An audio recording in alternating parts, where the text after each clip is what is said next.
শেখ হাসিনার যে মুক্তিযুদ্ধ ইন্ডাস্ট্রি, এর সাথে এই দেশের যে আপামর জনসাধারণ মুক্তিযুদ্ধ করছে তার কোনো সম্পর্ক নাই। মুক্তিযুদ্ধের যে সত্যিকারের চেতনা তার কোনো সম্পর্ক নাই। মুক্তিযুদ্ধের চেতনা হলো আপনি সৎ থাকবেন, মুক্তিযুদ্ধের চেতনা হলো আপনি গণতন্ত্র মানবেন, মুক্তিযুদ্ধের চেতনা হলো আপনি সরকারে যাবেন কিন্তু ভোটে যদি হারেন ভদ্রলোকের মতো ক্ষমতা ছেড়ে দিবেন। মুক্তিযুদ্ধের চেতনা হলো আপনি আপনার সন্তানকে যখন বিশ্ববিদ্যালয়ে পাঠাবেন সেখানে নোংরা ছাত্র রাজনীতি থাকবে না, সিট পলিটিক্স থাকবে না, একজনকে আপনি শারীরিকভাবে নির্যাতন করতে পারবেন না, একজন ছাত্রকে আপনি বুলিং করতে পারবেন না। মুক্তিযুদ্ধের চেতনা হলো আমার সন্তান এই রকম এডুকেশন সিস্টেম পাবে যেন সে বিশ্বের গ্লোবাল মার্কেটে গিয়ে কম্পিটিশন করতে পারে। 24-এর বিপ্লবের যে চেতনা সেটি মূলত মুক্তিযুদ্ধকে আওয়ামী লীগের যে দলীয়করণ এবং চেতনা ইন্ডাস্ট্রি তার থেকে মুক্তি দিয়ে এই দেশের জনসাধারণের কাছে ফিরিয়ে দিয়ে গেছে। 24 এবং 71-এর মধ্যে কোনো কনফ্লিক্ট নাই। যারা 24-এর চেতনার সাথে 71-এর কনফ্লিক্ট অনুভব করেন তারা মূলত অগণতান্ত্রিক শক্তি, তারা ফ্যাসিবাদী শক্তি, তারা মুক্তিযুদ্ধের চেতনা বিক্রি করতে চায় এবং এই দেশে তাদের মুক্তিযুদ্ধের চেতনার $1 মিলিয়ন ইন্ডাস্ট্রি আছে। এই ইন্ডাস্ট্রির প্রফিটে টান পড়ছে বলে তারা আজকে 24-এর চেতনার প্রতিবাদ করে।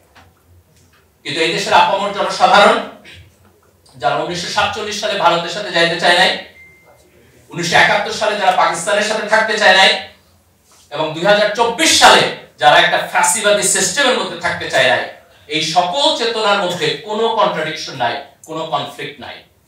আমরা একটি সুস্থ, সুন্দর, গণতান্ত্রিক, মানবিক এবং ইনসাফপূর্ণ সমাজ এখানে চাই এবং আজকের তরুণ প্রজন্ম তার নিজের বুকের রক্ত দিয়ে, সাহস দিয়ে যে রাজনৈতিক আন্দোলন এবং সংগ্রাম এবং গণ অভ্যুত্থানের মধ্য দিয়ে এটি তৈরি করেছে, আমরা বিশ্বাস করি যে আগামী দিনে বাংলাদেশ এই অক্ষপথে থাকবে, এই কক্ষপথ থেকে বাংলাদেশ বিচ্যুত হবে না ইনশাআল্লাহ।